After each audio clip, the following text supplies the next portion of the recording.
Eu quero trazer à sua memória esclarecida a história de Jó, esse patriarca que viveu milênios antes de nós. Este homem que tinha uma vida exemplar. O próprio Deus disse acerca dele: não há ninguém semelhante a Jó. Homem íntegro, reto, temente a Deus e que se desvia do mal.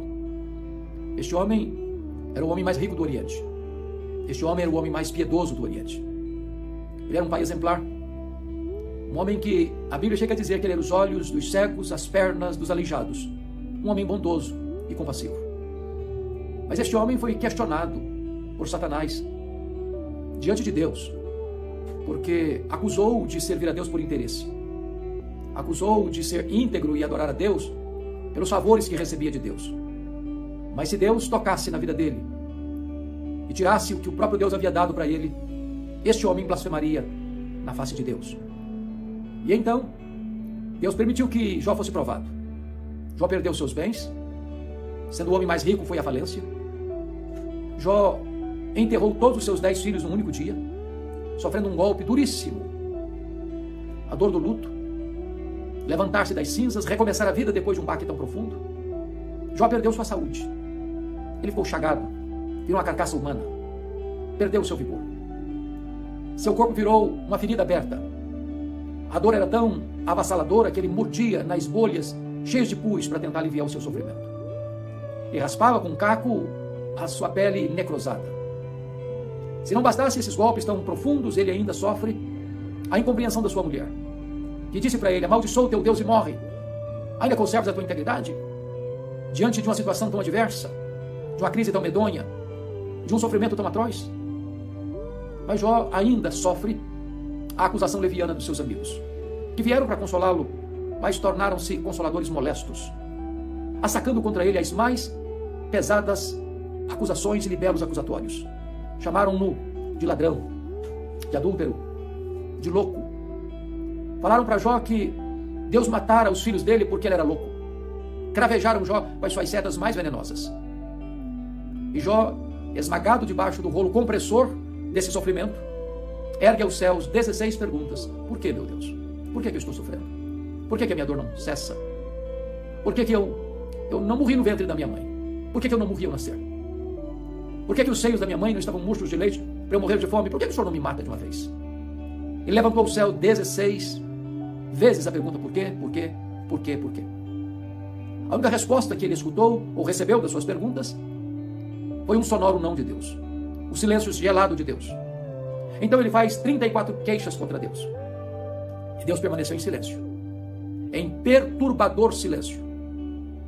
Este homem certamente está encurralado pelas crises mais terríveis.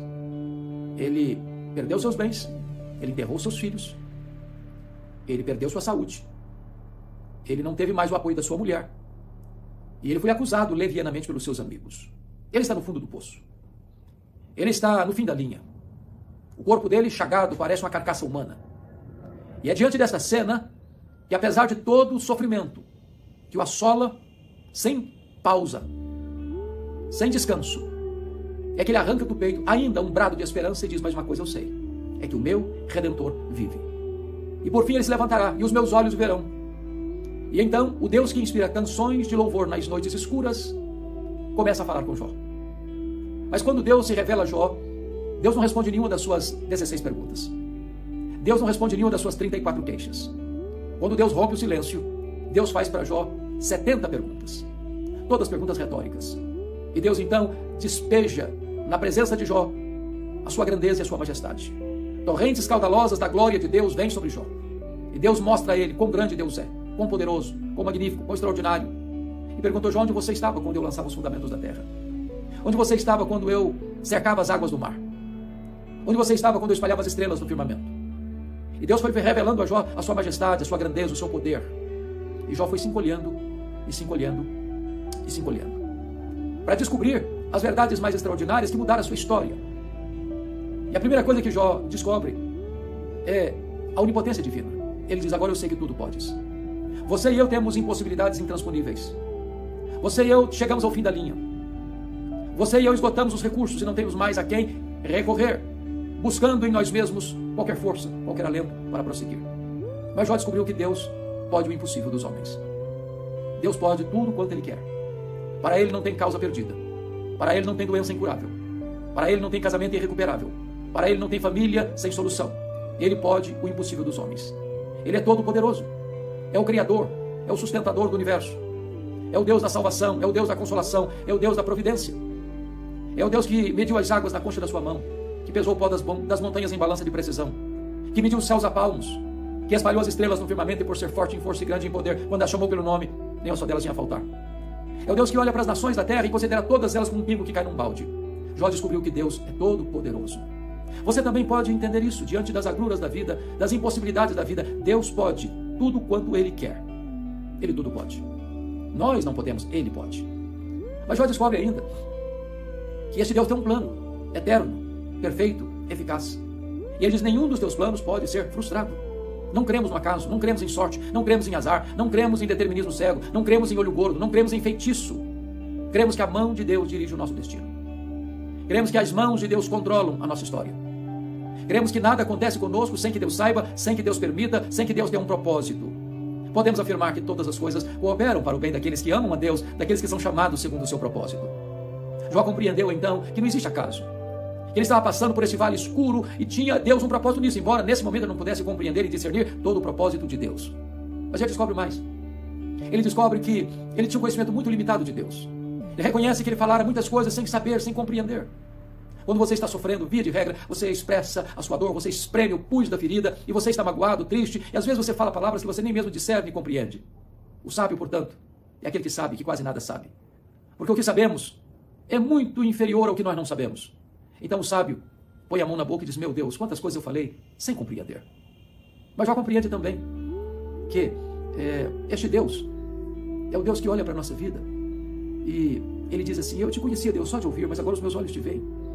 Este homem que era o homem mais piedoso do mundo, e era o próprio Deus quem afirmara isso, agora vem dizer-nos que ele conhecia Deus só de ouvir, mas agora é que os seus olhos podiam contemplá-lo. E talvez você pergunte: mas como assim? E eu lhe pergunto então: você conhece a Deus? Quanto você conhece a Deus? A Bíblia diz que conhecer a Deus é a própria essência da vida eterna. Você conhece a Deus? Quanto você conhece? Certa feita, um homem que nunca tinha visto o mar fez uma visita ao litoral e, quando viu o mar, exclamou entusiasmado: agora eu conheço o mar. Aproxima-se dele um marujo que vivera a vida toda nas procelas do mar, diante de tempestades, de sol causticante, com a pele bronzeada pelo sol. Aproxima-se desse homem e diz: eu também conheço o mar. Qual a diferença entre eles? Você conhece a Deus? Quanto você conhece a Deus? Nem toda a eternidade será suficiente para esgotarmos o conhecimento de Deus, porque Deus é inesgotável em seu ser. Jó então começa a ter uma experiência mais profunda com o conhecimento de Deus.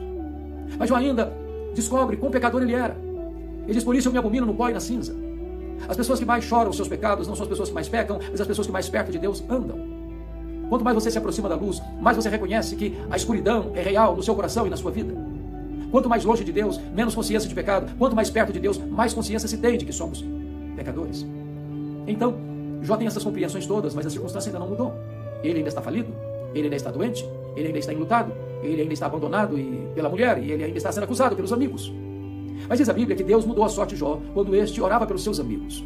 E isso é uma história maravilhosa, porque quando você é acusado, quando você é acuado, quando você é maltratado, quando as setas venenosas da maledicência atingem a sua vida, tentando envenenar o seu coração, a sensação que você tem é de que tem mágoa e não intercessão. Então Deus está dizendo para Jó: Jó, pare de murmurar, pare de perguntar, pare de reclamar, pare de lançar as queixas diante de mim, pare de justificar-se, comece a orar por aquelas pessoas que estão acusando você. Porque é impossível você orar por alguém e ter mágoa dessa pessoa ao mesmo tempo. Diz a Bíblia que, tendo Jó começado a orar pelos seus amigos, Deus restaurou a sorte dele e mudou a sorte dele. Eu quero dizer para você que Deus pode mudar a sua sorte. Talvez hoje você esteja chorando, machucado, ferido, prostrado, nocauteado pelas circunstâncias da vida. Talvez tudo ao seu redor parece que está desmoronando. A sua vida está sendo desidratada pelas crises, mas Deus pode mudar a sua sorte. E Deus restaurou todas as 5 áreas que Satanás intentou destruir na vida de Jó. Primeiro, Deus restaurou a saúde de Jó. Ele viveu depois disso mais 140 anos. E eu acredito que sem nenhuma sequela, sem nenhuma cicatriz. O Deus Todo-Poderoso é o Deus que cura. É o Deus que reverte os diagnósticos mais sombrios.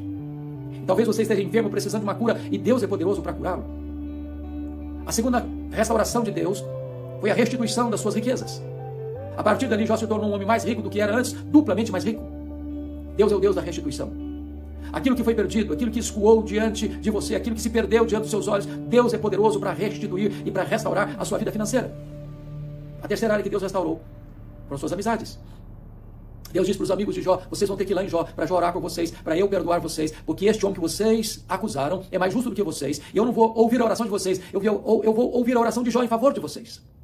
Isso é maravilhoso, porque quando você anda com Deus, as pessoas que criticaram você vão ter que voltar a você e mudar de opinião a seu respeito. Você não precisa se defender, você precisa orar, porque quando você ora, Deus defende você, e as pessoas que vieram acusar você agora terão que voltar e pedir oração em favor delas. Mas a quarta área que Deus restaurou foi o casamento. A Bíblia diz que Jó tem o seu casamento restaurado a ponto de ter mais 10 filhos. E eu quero crer que Jó não casou com outra mulher, porque, do contrário, penso eu, a Bíblia teria dito, certamente ele casou-se com a mesma mulher. Deus pega os cacos, Deus pega um casamento fragmentado e o restaura. Devolve a dignidade, devolve o amor, devolve o afeto, devolve o respeito, devolve o carinho. E agora o casamento de Jó é restaurado. Talvez você que está me ouvindo está com seu casamento abalado. Talvez você já jogou a toalha. Talvez você não acredita mais na possibilidade de um tempo novo. Talvez você diz: o amor secou. Talvez você diz: o romantismo acabou. Talvez você fala: não tem mais jeito, não tem mais saída, não tem mais solução. Eu quero dizer para você que Deus é poderoso para restaurar o relacionamento conjugal. Deus é poderoso para restaurar o sentimento que há no seu coração. Deus é poderoso para recomeçar uma nova história na sua vida. E Deus restaura o casamento de Jó. Mas a última área que Deus restaurou foram os filhos. Deus deu em dobro para Jó tudo que ele tinha antes. Ele já tinha 10 filhos outrora, mas agora ele não tem mais 20, ele tem 10. Sabe por quê? Porque quando um filho morre, você não perde esse filho. Quando um filho morre, e sobretudo diante de uma família piedosa como a família de Jó, agora Jó tem 10 filhos no céu, Jó tem 10 filhos na terra. Deus restituiu em dobro e Deus restaurou completamente. Deus pode restaurar também sua família. Deus pode restaurar os seus filhos. Deus pode trazer de volta os pródigos. Deus pode trazer harmonia onde há guerra. Deus pode trazer paz onde há conflito. Deus pode trazer diálogo onde há agressão. Deus pode trazer alegria onde há tristeza. Deus pode trazer entendimento onde há desavença. Deus pode restaurar a sua casa. Deus pode restaurar o seu lar. Deus pode restaurar os seus filhos. O que é curioso é que Deus restaura Jó, restitui a Jó, mas não explica por que ele sofreu. Todos no enredo da história de Jó estão sem saber, de fato, exatamente tudo o que aconteceu. E às vezes até equivocados. Satanás estava errado quando pensou que Jó servia a Deus por interesse. Se Deus tirasse de Jó o que Deus mesmo havia dado, Jó blasfemaria. Satanás acusou a Jó de amar mais o dinheiro, mais a família, mais a si mesmo do que a Deus. Satanás estava errado e Jó provou isso. A mulher de Jó estava errada, achando que Deus não era digno de ser adorado no sofrimento. E então disse para o seu marido: ainda conservas a tua integridade, amaldiçoa Deus e morre. Ela estava errada. Deus pode ser adorado sim, quando a providência é carrancuda, porque mesmo quando a providência é carrancuda, a face de Deus é sorridente. Os amigos de Jó estavam errados. Eles acharam que Jó estava sofrendo por algum pecado que ele havia cometido. E Deus mostrou para os amigos de Jó que eles estavam errados. E Jó era um homem piedoso, temente a Deus, que se desviava do mal. Mas Jó também estava errado, porque Jó imaginou que Deus o cravejava com as suas setas venenosas. E ele não podia compreender o que estava por trás. Na verdade, o que Satanás intentou foi colocar Jó longe de Deus. Mas o que ele conseguiu foi colocar Jó mais perto de Deus. Sabe por quê? Porque os planos de Deus não podem ser destruídos, frustrados. Não importa o que esteja acontecendo hoje com você. Talvez você esteja como Jó, sofrendo muito. Talvez você esteja enfrentando lutas e perdas sucessivas na sua vida. Talvez você não tenha tido descanso na sua mente, na sua alma, no seu corpo, no seu coração. Talvez você esteja hoje achando que não tem mais saída para você. Seria melhor você nem ter vindo ao mundo. Seria até melhor Deus tirar a sua vida. Mas eu quero dizer para você que o futuro está nas mãos de Deus. E Deus pode reverter esse quadro. Deus pode mudar o placar desse jogo. Deus pode virar a mesa da história da sua vida. Deus pode trazer um tempo de restauração e restituição. Um novo futuro espera você. Não se desespere. Espere em Deus. O mesmo Deus que restaurou a sorte de Jó e restituiu a Jó em dobro tudo que outrora ele possuíra, hoje pode fazer o mesmo milagre na sua vida. Descanse em Deus. Espere em Deus. Arranque do seu peito esse prado de esperança.